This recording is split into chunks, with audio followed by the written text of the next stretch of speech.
Le Premier ministre Phạm Minh Chính demande de prendre des mesures plus drastiques pour accélérer la transformation numérique au Vietnam. L'industrie du textile-habillement enregistre la plus forte augmentation des commandes d'exportation pour la seconde moitié de l'année et même pour l'année prochaine. Le zéro déchet et le minimalisme prennent de plus en plus d'ampleur au Vietnam. Les jeunes sont pionniers dans ce mode de vie vert.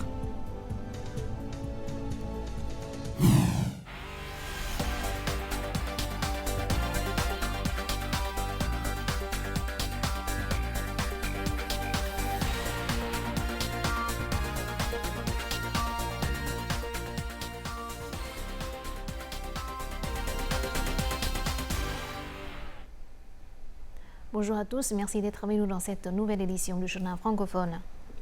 Ce mercredi matin à Hanoï, le Premier ministre Phạm Minh Chính a assisté à la conférence politique de l'armée.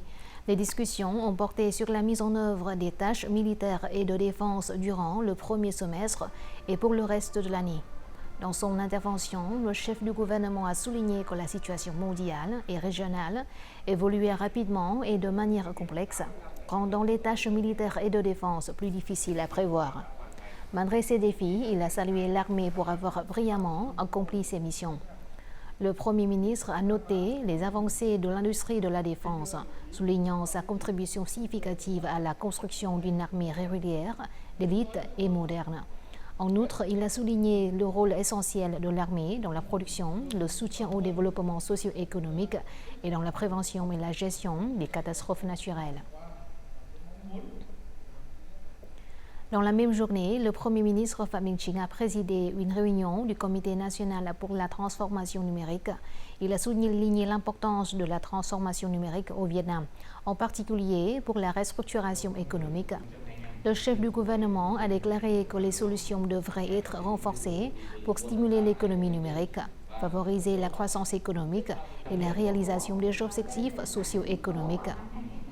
Lors de cette réunion, le Comité national a aussi fait le bilan du projet numéro 6 du gouvernement visant à développer des applications de données sur la population, d'identification et d'authentification électronique au service de la transformation numérique nationale au cours de la période 2022-2025 avec vision pour 2030. Ce projet est considéré comme un point lumineux et un bon modèle de la transformation numérique nationale, accélérant ainsi la mise en ligne de services publics.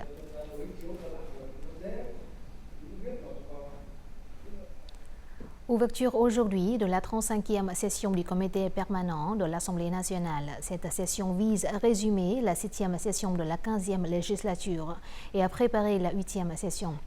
Le président de l'Assemblée nationale, Trần Thanh Mẫn, a souligné que le Comité permanent avait effectué une évaluation approfondie du programme et de l'organisation de la 7e session, tout en prenant en compte des recommandations et propositions des organes centraux pour améliorer la qualité des futures sessions.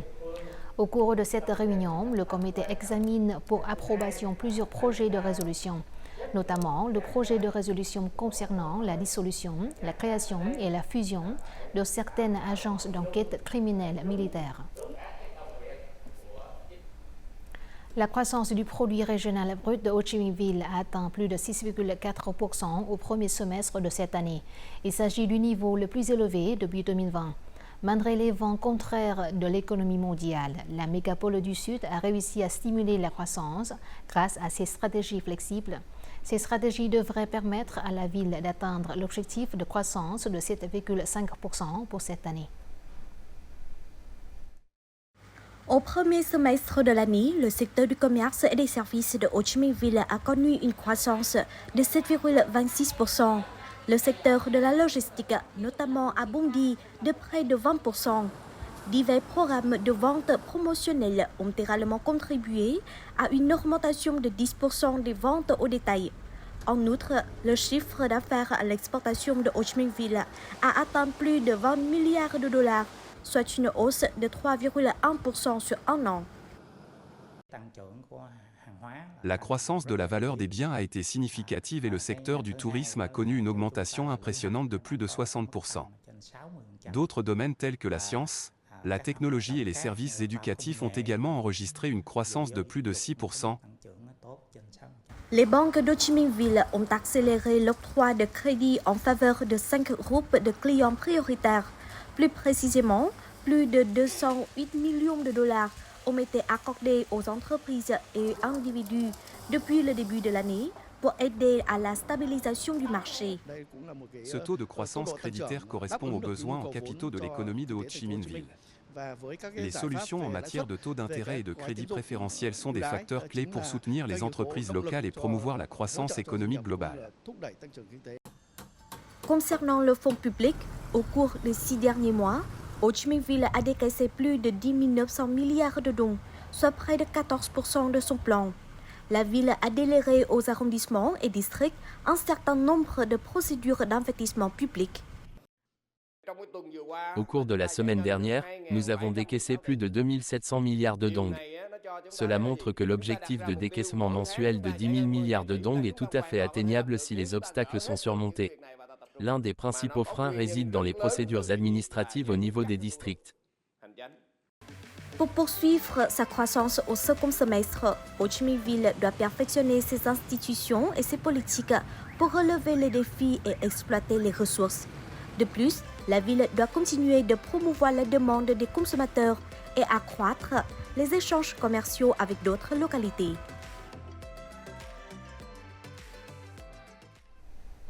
Au cours des 6 premiers mois de cette année, la province de Bắc Giang au Nord a réalisé une percée dans l'attraction des investissements directs étrangers.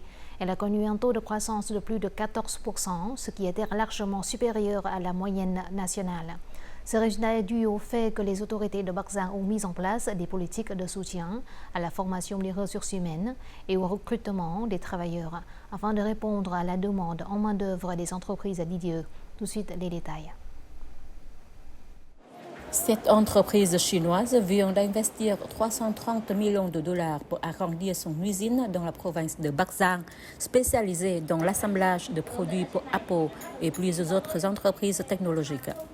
L'entreprise compte sur le soutien des autorités provinciales pour recruter plus de 40 000 personnes cette année.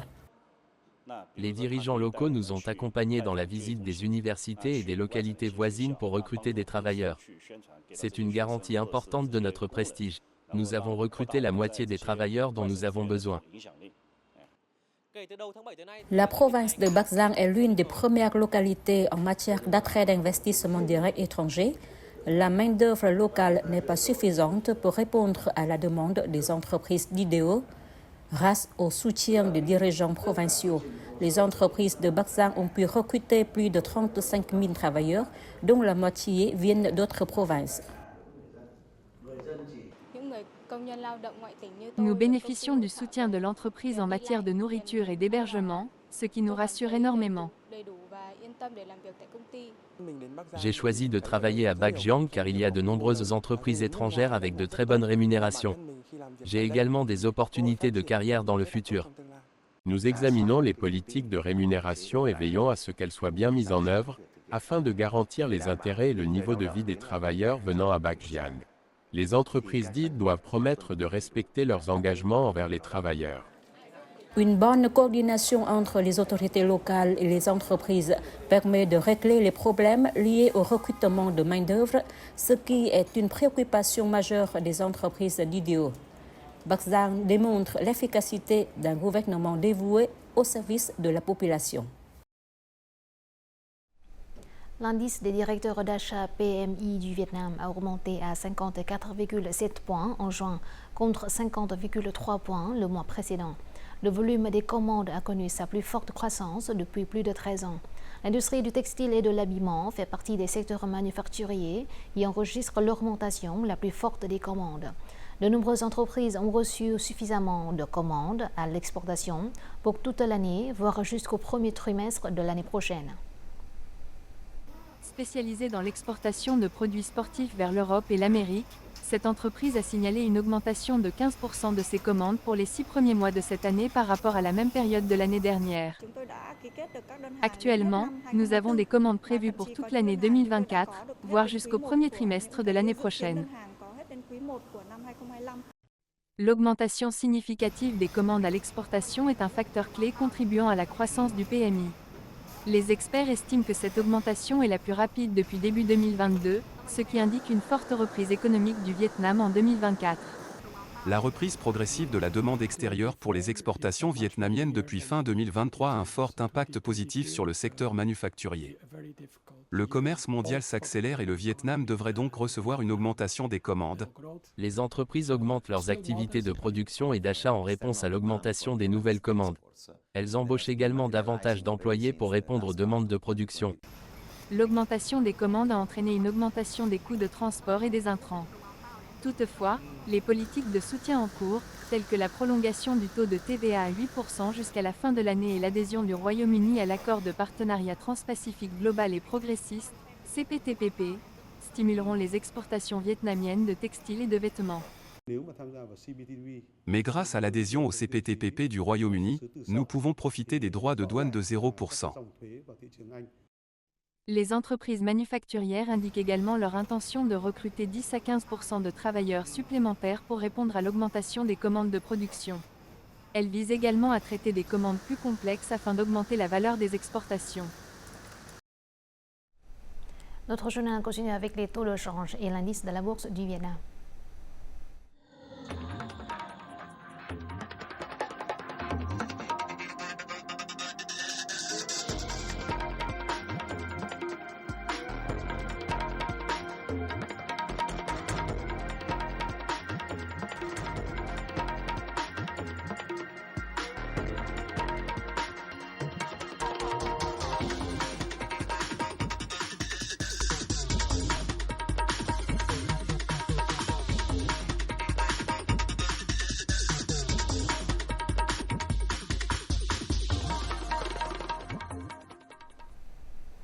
De la nuit dernière à ce matin, des pluies torrentielles se sont abattues dans plusieurs localités montagneuses du nord du pays, provoquant des glissements de terrain et affectant considérablement la vie des habitants.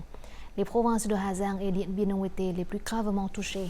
Dans la commune de Tân Lập, district de Bac Quang, province de Ha Giang, les précipitations ont été mesurées à près de 500 mm. La montée des eaux de crue a inondé environ 90 hectares de riz et de cultures.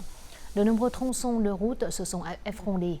Il est prévu que les provinces de la moyenne montagne et de la haute montagne du nord continueront de subir de fortes pluies, accompagnées d'orkages. Dans les provinces de Ha Giang, Yên Bái, Lai Châu, Dien Bien et Sơn La, le risque de crue soudaine et de glissement de terrain est imminent. La province montagneuse de Yên Bái se trouve au 5e rang parmi les localités du Nord en termes de superficie de forêt. Avec une couverture forestière de 63%, Yên Bái est considéré comme l'un des puits de carbone forestier du pays. Il s'agit d'une ressource importante pour mettre en œuvre les objectifs de la stratégie nationale de croissance verte, de lutte contre le changement climatique et l'engagement du Vietnam à ramener les émissions nettes mondiales à zéro. La province de Yên Bái met activement en œuvre des solutions pour se préparer à une prochaine participation au marché des crédits carbone. La réserve naturelle de Na Hầu possède près de 17 000 hectares de forêt. Les forêts vierges sont bien préservées par la population locale. Informés de la vente de crédits de carbone forestier, les habitants voient plus clairement leurs droits et responsabilités dans la protection et le développement des forêts. La forêt primitive protège l'environnement et nous fournit une source d'eau propre. En attendant les documents et les instructions du gouvernement, la province de Yên Bái procède à un examen détaillé de l'état actuel des forêts, tout en augmentant la plantation de forêts de rang de bois conformément aux normes FSC. La famille de M. Tuấn participe au programme FSC depuis 2 ans. Pour tirer parti des crédits de carbone issus des forêts de rang bois, il a décidé de prolonger le délai d'exploitation de ces bois. Les bois sont exploités après 8 ans au lieu de 4 ou 5 ans. Actuellement, nous nous engageons à respecter 10 normes FSC telles que la protection des forêts ou encore la protection de l'environnement. Actuellement, nous ne disposons pas de données publiées par les scientifiques. Par exemple, combien de crédits par hectare fournira un type de forêt comme Na Hầu. Cependant, avec ces forêts naturelles, il est certain qu'elles fournissent plus de crédits carbone que d'autres types de forêts. En même temps, Yên Bai a essentiellement aménagé des zones de forêt plantées afin de créer des conditions favorables au développement du marché local du carbone. Si les forêts plantées sont préservées selon les procédés organiques, le taux de récupération du carbone sera bien supérieur. C'est un atout important du district de Trấn Yên, nous permettant de piloter le marché de crédit de carbone. Selon des calculs, les forêts naturelles et plantées de Yên Bai sont capables d'absorber plus de 4,7 millions de tonnes de carbone par an. Jusqu'à présent, Yên Bai a pratiquement complété la base de données sur l'état des forêts. D'ici 2025, un inventaire supplémentaire des émissions de carbone sera mis en œuvre dans le but de rejoindre bientôt le marché national des crédits carbone. Une délégation d'experts d'UNESCO a effectué du 6 au 9 juillet une visite à Lạng Sơn au nord afin d'examiner l'état et les valeurs du géoparc de cette province. Lors de la réunion aujourd'hui avec les autorités locales, les experts de l'UNESCO ont recommandé à Lạng Sơn d'accorder une attention particulière à la sensibilisation de la communauté et à la préservation des valeurs du géoparc afin d'assurer la durabilité et la stabilité du patrimoine. Couvrant plus de 4800 km², le géoparc de Lạng Sơn s'étend sur 8 districts avec des valeurs diverses et distinctes en matière de géologie et de paysages naturels. Il cherche à obtenir une reconnaissance de l'UNESCO pour adhérer au réseau mondial des géoparcs. L'été est la basse saison du tourisme international au Vietnam, mais c'est la période de pointe pour le tourisme intérieur. En conséquence, le ministère de la Culture, des Sports et du Tourisme a lancé un programme intitulé « Les Vietnamiens voyagent au Vietnam. J'aime le Vietnam ». De nombreuses localités participent à ce programme pour attirer les visiteurs et promouvoir le développement de leur industrie touristique. Les Hanoïens et les touristes expérimentent des services hôteliers 4 à 5 étoiles. Il s'agit d'un programme du service du tourisme de Hanoï visant à attirer davantage de touristes nationaux. Ces hôtels haut de gamme proposent à leurs clients des tarifs préférentiels ou des bons de réduction sur les services. En 2024, Hanoï devrait accueillir plus de 27 millions de visiteurs grâce à la diversification des produits touristiques. Cet été, les touristes venant à Hanoï pourront explorer les monuments et le patrimoine avec de nombreuses expériences de jour comme de nuit. Dans le même temps, ils pourront également profiter du confort et de la commodité des systèmes d'hébergement de haute qualité de la capitale.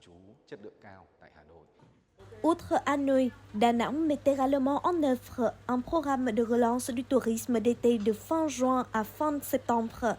Pour 3 millions de dons, les touristes de Hanoï et de Ho Chi Minh Ville peuvent acheter des billets d'avion aller-retour et séjourner 2 nuits à Da Nang. De plus, la ville organise de nombreux événements et festivals pour attirer les touristes. En organisant le Festival international des feux d'artifice, Da Nang a attiré de nombreux touristes. Je pense que c'est une bonne solution pour stimuler le tourisme intérieur dans un avenir proche. Nous sommes en concurrence non seulement avec d'autres pays, mais aussi entre les villes du Vietnam. Par exemple, les touristes à Hanoï peuvent se rendre à Da Nang, à Pho Quoc ou à d'autres destinations plus éloignées comme Phuket en Thaïlande. Par conséquent, chaque localité doit faire des efforts pour attirer les touristes. Dans le contexte de hausse des prix de billets d'avion, la mise en place de programmes de relance du tourisme est essentielle, car cela contribuera à promouvoir la croissance du tourisme vietnamien.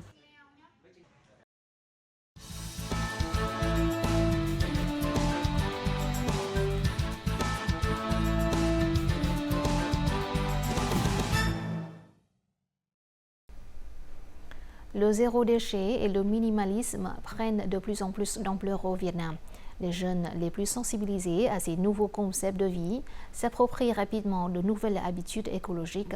Ils ont contribué à non seulement protéger l'environnement à travers des actions précises, mais aussi à sensibiliser les autres au mode de vivre. Rencontrons quelques-uns de ces jeunes pionniers dans le reportage qui suit.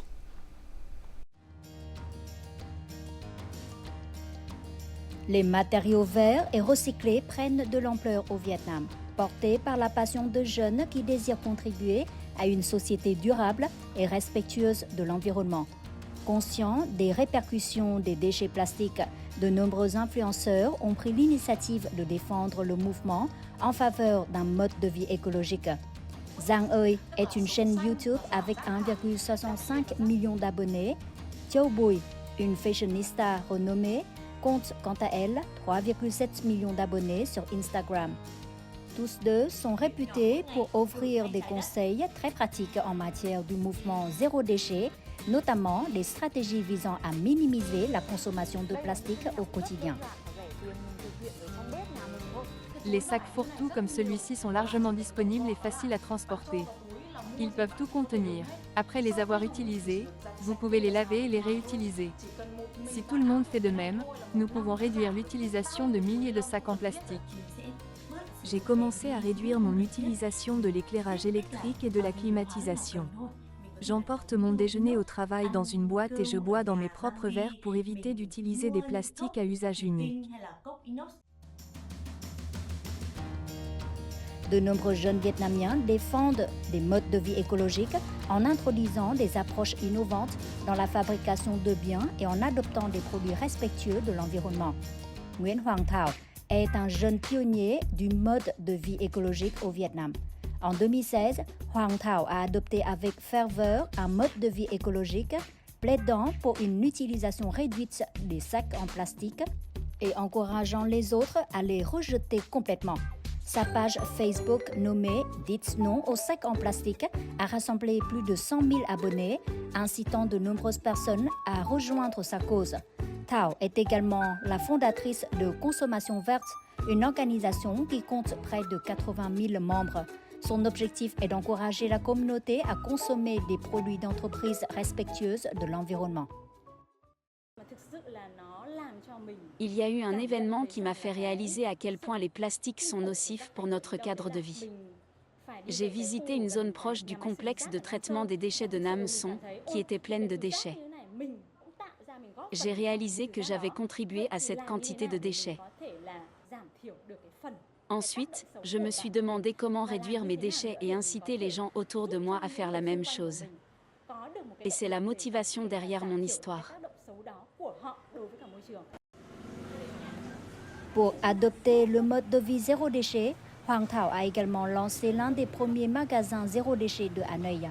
Ici, les articles du quotidien, comme les brosses à dents, les tasses et les sacs, sont tous fabriqués à partir de matériaux recyclés ou respectueux de l'environnement.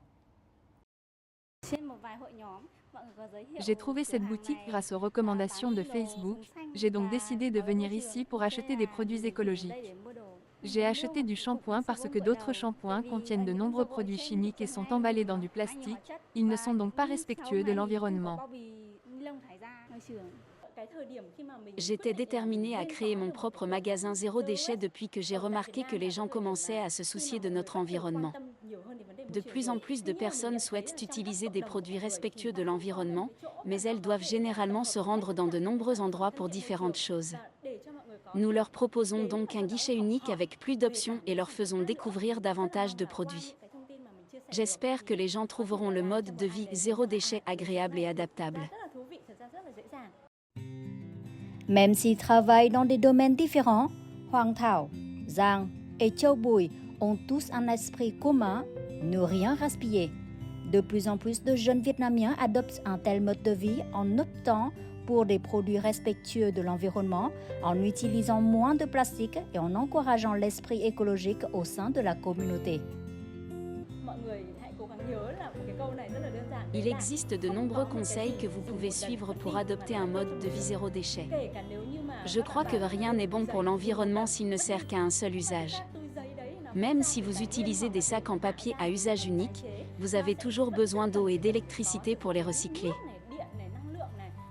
Donc, si nous pouvons changer notre mode de vie pour limiter les produits à usage unique, alors pour moi, c'est un mode de vie vert et une façon de montrer notre respect et notre responsabilité envers l'environnement.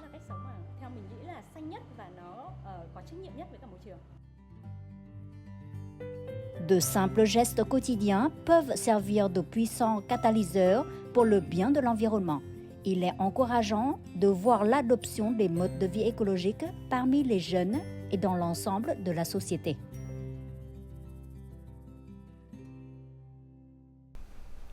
Découvrons tout de suite les prévisions météo dans les principales villes du Vietnam.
C'est la fin de notre journal francophone. Merci de votre attention. Afin de regarder en ligne les émissions de la chaîne VTV4, veuillez consulter le site web apparu à l'écran. Vous pouvez aussi télécharger l'application VTV Go sur App Store ou Google Play. Au revoir et à la prochaine.